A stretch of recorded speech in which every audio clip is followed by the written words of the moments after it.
എല്ലാവർക്കും നമസ്കാരം. Welcome back to Niya's. വൻപയർ ചേർത്ത് തയ്യാറാക്കിയിട്ടുള്ള 3 തരം നാടൻ തോരനുകളുടെ റെസിപ്പിയാണ് ഇന്നത്തെ വീഡിയോയിലുള്ളത്. ആദ്യം പയറും മുട്ടയും കൂടെ ചേർത്ത് തയ്യാറാക്കിയിട്ടുള്ളൊരു തോരനാണ്. ഇതെങ്ങനെയാണ് ചെയ്യുന്നതെന്ന് നോക്കാം.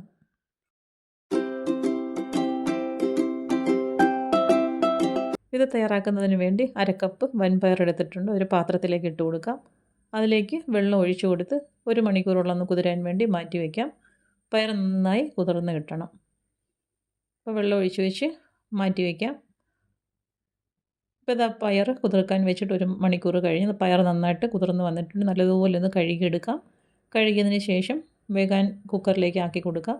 വേകാനുള്ള വെള്ളത്തോടു കൂടി തന്നെ കുക്കറിലേക്ക് ഒഴിച്ചു കൊടുക്കാം. ഇനി കുക്കർ അടച്ച് വെച്ച് അടുപ്പിലേക്ക് വെച്ച് കൊടുത്തൊന്ന് വേവിച്ചെടുക്കണം. ഇപ്പോൾ ഇതാ പയർ വെന്ത് പ്രഷറൊക്കെ നന്നായിട്ട് പോയിട്ടുണ്ട്. കുക്കർ തുറന്ന് നോക്കാം. പയർ നന്നായിട്ട് വെന്ത് കിട്ടിയിട്ടുണ്ട്. അത് മാറ്റി വയ്ക്കാം. ഇനി ഇതാ ഒരു ബൗളിലേക്ക് കുറച്ച് ചുവന്നുള്ളി അരിഞ്ഞതിട്ട് കൊടുക്കാം. അതിൻ്റെ കൂടെ തന്നെ കുറച്ച് പച്ചമുളക് അരിഞ്ഞതും കൂടി ചേർത്ത് കൊടുക്കാം. ഇനി ആവശ്യത്തിനുള്ള ഉപ്പിട്ട് കൊടുക്കാം. ഉപ്പ് ഇട്ട് കൊടുത്തതിന് ശേഷം ഇതെല്ലാം കൂടി നന്നായിട്ട് കൈ കൊണ്ടൊന്ന് ഞെരടി യോജിപ്പിച്ചെടുക്കണം. മുളകും ഉള്ളിയും ഉപ്പും എല്ലാം കൂടി നന്നായിട്ടൊന്ന് മിക്സ് ചെയ്ത് കൊടുക്കാം. കൈ കൊണ്ട് ഇതേപോലെ നന്നായി ഒന്ന് തിരുമ്മി യോജിപ്പിച്ച് കൊടുക്കണം. ഇനി ഇതിലേക്ക് നമുക്ക് മുട്ട ഉടച്ചൊഴിച്ച് കൊടുക്കാം. 2 കോഴിമുട്ടയാണ് എടുത്തിരിക്കുന്നത്. അത് ഇതിലേക്ക് ഒഴിച്ചു കൊടുക്കാം.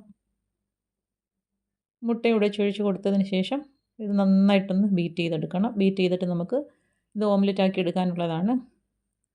അപ്പോൾ ഈ ഒരു രീതിയിൽ സ്പൂൺ ഉപയോഗിച്ച് നന്നായിട്ടൊന്ന് ബീറ്റ് ചെയ്ത് കൊടുക്കാം. ഇനി ഇതിനെ നമുക്കൊന്ന് പൊരിച്ചെടുക്കാം. അപ്പോൾ അതാ പാൻ അടുപ്പിൽ വെച്ച് വെളിച്ചെണ്ണ ഒഴിച്ചു കൊടുത്തിട്ടുണ്ട്. ചൂടായി വരുമ്പോൾ അടിച്ചു വെച്ചിരിക്കുന്ന മുട്ട അതിലേക്ക് ഒഴിച്ചു കൊടുക്കാം. മുട്ട ഒന്ന് പരുവായി വരുന്ന സമയത്ത് ഇതേപോലെ നമുക്കൊന്ന് സ്ക്രാമ്പിൾ ചെയ്തെടുക്കാം.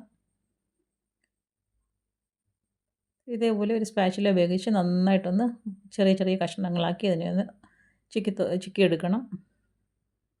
അപ്പം മുട്ട ഈ ഒരു രീതിയിൽ സ്ക്രാമ്പിൾ ചെയ്തെടുക്കുന്നതാണ് നല്ലത്. ഉള്ളിയും മുളകും ഒക്കെ ചേർത്തതിന് ശേഷം ഇതേപോലെ ഒന്ന് സ്ക്രാമ്പിൾ ചെയ്തെടുക്കാം. ഇനി ഇതേപോലെ നന്നായിട്ടൊന്ന് പരുവായി വരുന്ന സമയത്ത് അത് അടുപ്പിൽ നിന്ന് മാറ്റി കൊടുക്കാം. അപ്പോൾ മുട്ട സ്ക്രാമ്പിൾ ചെയ്തത് വേറൊരു പാത്രത്തിലേക്ക് ആക്കി കൊടുക്കാം. ഇനി അതേ പാനിൽ തന്നെ കുറച്ച് വെളിച്ചെണ്ണ കൂടി ഒഴിച്ചു കൊടുക്കാം. വെളിച്ചെണ്ണ നന്നായി ചൂടായിരുമ്പോൾ കുറച്ച് കടുക് ഇട്ട് കൊടുക്കാം. അതിൻ്റെ കൂടെ തന്നെ 2 വറ്റൽ മുളകും കൂടി ചേർത്ത് കൊടുക്കാം. ഇനി അത് രണ്ടും കൂടി നന്നായിട്ടൊന്ന് മൂപ്പിച്ചെടുക്കണം. അത് മൂത്ത് വരുന്ന സമയത്ത് കുറച്ച് കറിവേപ്പിലയും കൂടി അതിലേക്ക് ഇട്ട് കൊടുക്കാം. കറിവേപ്പില ഇട്ട് കൊടുത്ത് അതും നന്നായിട്ടൊന്ന് മൂപ്പിച്ചെടുക്കാം. അത് മൂത്ത് വരുന്ന സമയത്ത് ഒരു 1/4 ടീസ്പൂൺ അളവിൽ ജീരകവും കൂടി ചേർത്ത് കൊടുക്കാം. ഇനി ചേർത്ത് കൊടുത്ത ജീരകവും നന്നായിട്ടൊന്ന് മൂത്ത് വരണം. അതുവരെ ഒന്ന് വഴറ്റി കൊടുക്കാം. ജീരകവും നന്നായിട്ട് മൂത്ത് വരുന്ന സമയത്ത് ഇനി അതിലേക്ക് ഒരു 3-4 വെളുത്തുള്ളി ചതച്ചത് ചേർത്ത് കൊടുക്കാം. അതും ഇനി ഇതിലേക്ക് നന്നായിട്ടൊന്ന് വഴറ്റി കൊടുക്കണം. വെളുത്തുള്ളി നന്നായിട്ടൊന്ന് മൂത്ത് വരണം. അപ്പോൾ ഇതെല്ലാം കൂടി നന്നായിട്ട് മൂത്ത് വരുന്ന സമയത്ത് അതിലേക്ക് ഒരു 1/4 ടീസ്പൂൺ മഞ്ഞൾപ്പൊടിയും 1/2 ടീസ്പൂൺ മുളക് പൊടിയും കൂടി ചേർത്ത് കൊടുക്കാം. ഇനി ആ പൊടികളുടെയൊക്കെ പച്ചമണം മാറുന്നത് വരെ നന്നായിട്ടൊന്ന് വഴറ്റി കൊടുക്കണം. അത് പൊടികൾ നന്നായിട്ടൊന്ന് മൂത്ത് വരണം. മൂത്ത് വരുന്ന സമയത്ത് വേവിച്ച് വെച്ചിരിക്കുന്ന പയർ ഇതിലേക്ക് ഇട്ട് കൊടുക്കാം. കുറച്ച് വെള്ളവും കൂടെ കാണാം. വെള്ളത്തോട് കൂടി തന്നെ അതിലേക്ക് ഒഴിച്ചു കൊടുക്കാം. ഇനി ആവശ്യത്തിനുള്ള ഉപ്പ് ഇതിലേക്ക് ഇട്ട് കൊടുക്കാം. ഉപ്പ് ഇട്ട് കൊടുത്തതിന് ശേഷം നന്നായിട്ട് ഇതിനെ ഒന്ന് മിക്സ് ചെയ്ത് കൊടുക്കണം. അപ്പോൾ പയർ മസാലയിലേക്ക് നന്നായിട്ടൊന്ന് മിക്സായി കിട്ടണം. ഇനി ഫ്ലെയിം ഒന്ന് മീഡിയത്തിലാക്കി കൊടുത്തതിന് ശേഷം പാത്രം മൂടി വെച്ചൊന്ന് ആ മസാലയൊക്കെ പയറിൻ്റെ എല്ലാ ഭാഗത്തും പിടിക്കത്തക്ക രീതിയിലൊന്ന് വെയിറ്റ് ചെയ്യണം. അപ്പോൾ ഇപ്പോൾ എന്താ ആ വെള്ളമൊക്കെ നന്നായിട്ട് വറ്റി വന്നിട്ടുണ്ട്. അപ്പോൾ പയർ നന്നായിട്ട് റെഡിയായി കിട്ടി. നല്ലതുപോലെ ഒന്ന് ഇളക്കി കൊടുക്കാം. ഈ ഒരു രീതിയിൽ നന്നായിട്ട് ഇളക്കി കൊടുത്തതിന് ശേഷം ഇനി നമുക്ക് സ്ക്രാമ്പിൾ ചെയ്ത് വെച്ചിരിക്കുന്ന മുട്ട ഇതിലേക്ക് ഇട്ട് കൊടുക്കാം. ഇതിലേക്ക് നമ്മൾ തേങ്ങയൊന്നും ചേർത്ത് കൊടുക്കുന്നില്ല. അപ്പോൾ ഇതാ മുട്ടയും കൂടി ചേർത്ത് കൊടുത്ത് നല്ലതുപോലെ ഒന്ന് മിക്സ് ചെയ്ത് കൊടുക്കാം. അപ്പോൾ ഈ ഒരു രീതിയിൽ ഈ മുട്ടയും പയറും കൂടി ഇങ്ങനെ ഒന്ന് ചെയ്ത് നോക്കും. നല്ല സൂപ്പർ ടേസ്റ്റാണ്. അപ്പോൾ തേങ്ങയും നമ്മളിതിലേക്ക് ഒട്ടും ചേർത്ത് കൊടുക്കുന്നില്ല. അപ്പോൾ തീർച്ചയായിട്ടും ഈ ഒരു തോരൻ ഇങ്ങനെയൊന്ന് തയ്യാറാക്കി നോക്കൂ. നല്ല കിഡിലൻ ടേസ്റ്റാണ്. ഈർപ്പമൊക്കെ നന്നായിട്ടൊന്ന് വറ്റി വരുന്ന സമയത്ത് ഇതേപോലെ നല്ലതുപോലെ ഒന്ന് ഇളക്കി കൊടുത്ത് അടുപ്പിൽ നിന്ന് മാറ്റാം. അടുത്തത് വാഴക്കൂമ്പും വൻപയറും കൂടെയുള്ള തോരനാണ്. ഇതെങ്ങനെയാണ് ചെയ്യുന്നത് നോക്കാം. ഇത് തയ്യാറാക്കുന്നതിന് വേണ്ടി ഇതുപോലെ കുറച്ച് പയർ വെള്ളത്തിലിട്ട് 1 മണിക്കൂറോളം ഒന്ന് കുതിർത്തെടുത്ത് വയ്ക്കാം. ഇനി ഇത് നന്നായി കഴുകി വൃത്തിയാക്കി കുക്കറിലേക്ക് ഇട്ട് കൊടുക്കാം. ഇനി കുക്കറിലേക്ക് വേകാൻ ആവശ്യമുള്ള വെള്ളവും കൂടി ചേർത്ത് കൊടുത്ത് മൂടി വെച്ച് വേവിച്ചെടുക്കാം. ഇനി ഇതേപോലെ ഈ ഒരു വലുപ്പത്തിലുള്ള വാഴക്കൂമ്പ് എടുത്തിട്ടുണ്ട്. ഇത് ഏത്തവാഴയുടെ കൂമ്പാണ്. അപ്പോൾ ഇതിൻ്റെ പുറത്തുള്ള കുറേ തോടുകളൊന്ന് പൊളിച്ച് കളയാം. പുറമേയുള്ള കുറേ ലെയറുകൾ പൊളിച്ചെടുക്കാം. പിന്നീട് ഇതേപോലെ പൊളിക്കാൻ പാടാവുന്ന സമയം കൊണ്ട് നമുക്ക് നിർത്താം. ഇനി ഇത് നന്നായി ഒന്ന് കഴുകിയതിന് ശേഷം ഇതേപോലെ കത്തി കൊണ്ട് നന്നായിട്ട് ഇതേപോലെ ഒന്ന് കൊത്തി അരിഞ്ഞെടുക്കാം. അരിഞ്ഞെടുക്കുമ്പോൾ നല്ല കറയുണ്ട് ഇതിനകത്ത്. അപ്പം കറയൊക്കെ നമുക്ക് പോക്കിയിട്ട് വേണം തോരൻ വെക്കാനെടുക്കാൻ.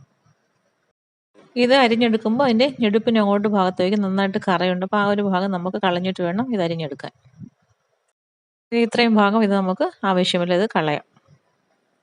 ഇനി ഇതിൻ്റെ കറയൊന്ന് പോക്കിയെടുക്കാം. അതിന് വേണ്ടി കയ്യിലേക്ക് കുറച്ച് വെളിച്ചെണ്ണ ഒഴിച്ചു കൊടുത്ത് നന്നായിട്ടൊന്ന് തടവി കൊടുക്കാം. ഇനി അരിഞ്ഞു വെച്ചിരിക്കുന്ന കൂമ്പിൽ നിന്ന് കുറച്ച് ഭാഗം കയ്യിലേക്ക് എടുത്തു കൊടുത്ത് നന്നായിട്ട് ഇതേപോലെ ഒന്ന് തിരുമ്മി കൊടുക്കാം. ഇതേപോലെ നന്നായിട്ട് പ്രസ് ചെയ്ത് തിരുമ്മി കൊടുക്കുമ്പോൾ കയ്യിൽ ഇതേപോലെ ലാസ്റ്റ് കുറച്ച് കറ ഇങ്ങനെ വല പോലെ വരും. അതിനെ അങ്ങ് എടുത്ത് കളയാം. ബാക്കിയുള്ളത് നമുക്ക് ഈ ഒരു രീതിയിൽ കറയെല്ലാം കളഞ്ഞ് വൃത്തിയാക്കി എടുക്കാം. അപ്പോൾ ഈ ഒരു രീതിയിലാണ് ഈ കൂമ്പിൻ്റെ കറ കളഞ്ഞ് വൃത്തിയാക്കി എടുക്കുന്നത്.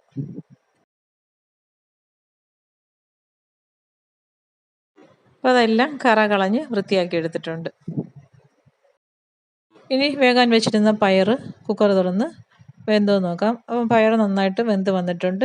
ഇനി ആ പയർ ഊറ്റി നമുക്ക് ഈ കൂമ്പിലേക്ക് ഇട്ട് കൊടുക്കാം. പിന്നീട് കുക്കറിൽ നിന്ന് തന്നെ കൂമ്പ് വേകാൻ ആവശ്യമുള്ള വെള്ളവും കൂടി ഒഴിച്ചു കൊടുക്കാം. ആവശ്യത്തിന് ഉപ്പ് ചേർത്ത് കൊടുക്കാം. ഇനി അടുപ്പിലേക്ക് വെച്ച് കൊടുത്ത് ഒന്ന് വേവിച്ചെടുക്കാം. ഇനി ഒരു അരപ്പ് തയ്യാറാക്കിയെടുക്കാം. അതിനു വേണ്ടി കുറച്ച് തേങ്ങ ചിരകിയത് മിക്സിയുടെ ജാറിലേക്ക് ഇട്ട് കൊടുക്കാം. അതിലേക്ക് 1/4 ടീസ്പൂൺ മഞ്ഞൾപ്പൊടിയും 1/4 ടീസ്പൂൺ ജീരകവും ഒരു വലിയ പച്ചമുളകും 3-4 അല്ലി വെളുത്തുള്ളിയും കൂടി ഇട്ട് കൊടുത്തൊന്ന് ചതച്ചെടുക്കാം. ഈ ഒരു രീതിയിൽ തോരന് വേണ്ടി ചതച്ചെടുക്കാം. അപ്പോൾ അത് അടുപ്പിലേക്ക് വെച്ച് കൊടുത്തിരിക്കുന്ന കൂമ്പ് നന്നായിട്ട് വെന്ത് വന്നിട്ടുണ്ട്. ഇനി അതിലേക്ക് ചതച്ച് വെച്ച അരപ്പും കൂടി ഇട്ട് കൊടുത്ത് ഫ്ലെയിം സിമ്മിലാക്കി ഒന്ന് ആവി കയറ്റിയെടുക്കാം. അപ്പോൾ അത് അരപ്പൊക്കെ നന്നായിട്ട് ആവി കയറി വന്നിട്ടുണ്ട്. ഇനി നല്ലതുപോലെ വെള്ളമൊന്നും ഇല്ലാതെ ഇതൊന്ന് ചിക്കി തോർത്തിയെടുക്കാം. ഈ വാഴക്കൂമ്പും പയറും എല്ലാം ഒരുപാട് ഗുണങ്ങളുള്ളതാണല്ലോ. അപ്പോൾ ഈ ഒരു രീതിയിൽ തോരനൊന്ന് തയ്യാറാക്കി നോക്കും. ഇനി ഇതിലേക്ക് കുറച്ച് താളിച്ചും കൂടി ഒഴിക്കാം. കടുകും ചുവന്നുള്ളിയും കറിവേപ്പിലയും വറ്റൽമുളകും എല്ലാം കൂടി ഇട്ട് മൂപ്പിച്ച് ഇതിലേക്ക് ഒഴിച്ചു കൊടുക്കാം. ഈ ഒരു താളിച്ചൊഴിക്കുന്നത് കൂടി തോരന് കുറച്ചുകൂടി ടേസ്റ്റ് കൂടും. ഇതുപോലെ ഒഴിച്ചു കൊടുത്ത് നല്ലതുപോലെ ഒന്ന് ഇളക്കി കൊടുക്കാം.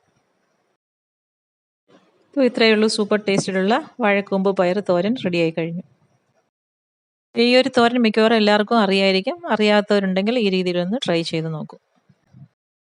ഒരേ ടൈപ്പ് കറികളാണെങ്കിലും പലരും വെക്കുന്നത് പല രീതിയിലാണല്ലോ. അപ്പോൾ ഈ ഒരു രീതിയിലൊന്ന് ട്രൈ ചെയ്ത് നോക്കൂ.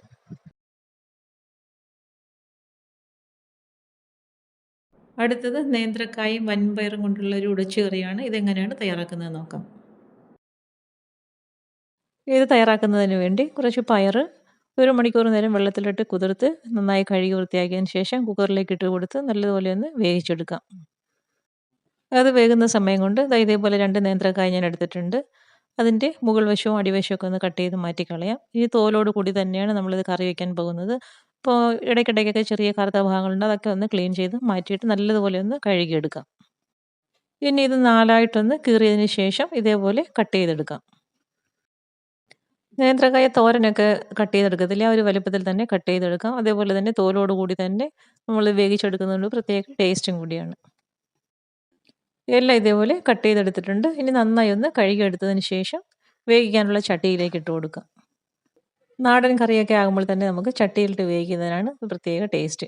ഇനി അതിലേക്ക് വേകാൻ ആവശ്യമുള്ള വെള്ളം ഒഴിച്ചു കൊടുത്ത് ഉപ്പും ചേർത്ത് കൊടുക്കാം.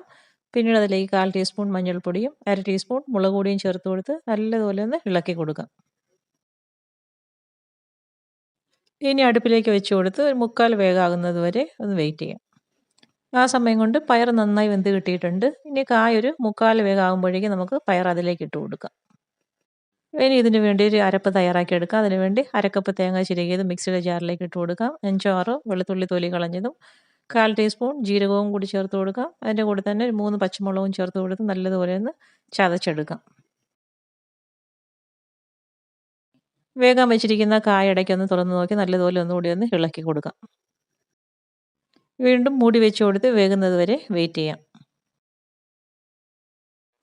ഇപ്പോൾ ദാ കായ ഒരു 1/4 വേവോളം പരുവമായിട്ടുണ്ട്. ഇനി ഈ സമയം നമുക്ക് വേവിച്ച് വെച്ചിരിക്കുന്ന പയർ ഇതിലേക്ക് ചേർത്ത് കൊടുക്കാം.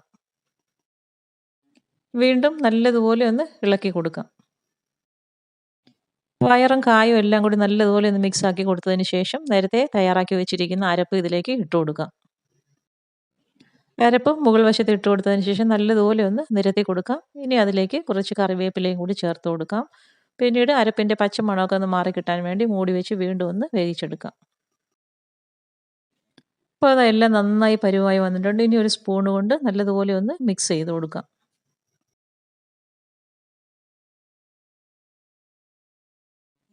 എല്ലാം കൂടി നല്ലതുപോലെ ഒന്ന് മിക്സ് ആക്കിയതിന് ശേഷം കുറച്ച് പച്ച വെളിച്ചെണ്ണയും കൂടി ഇതിലേക്ക് ഒഴിച്ചു കൊടുക്കാം. വെളിച്ചെണ്ണ ഒഴിച്ചു കൊടുത്തതിന് ശേഷം വീണ്ടും ഒന്നുകൂടി ഒന്ന് ഇളക്കി കൊടുക്കാം. നേന്ത്രക്കായും പയറും കൂടി ഇതേപോലെ ഒന്ന് ട്രൈ ചെയ്ത് നോക്കൂ. സൂപ്പർ ടേസ്റ്റാണ്. പിന്നെ ഇതാ ഇതേപോലെ വേറൊരു പാത്രത്തിലേക്ക് മാറ്റി കൊടുക്കാം. അപ്പോൾ ഈ ഒരു രീതിയിൽ നേന്ത്രക്കായും പയറും കൊണ്ടൊന്ന് ചെയ്ത് നോക്കൂ. കഞ്ഞിക്കും ചോറിനും എല്ലാം നല്ല സൈഡ് ഡിഷാണ്. അപ്പോൾ ഇന്നത്തെ വീഡിയോ ഇത്രയേ ഉള്ളൂ. ഇഷ്ടമായി ലൈക്ക് ചെയ്ത് സബ്സ്ക്രൈബ് ചെയ്ത് സപ്പോർട്ട് ചെയ്തേക്കൂ.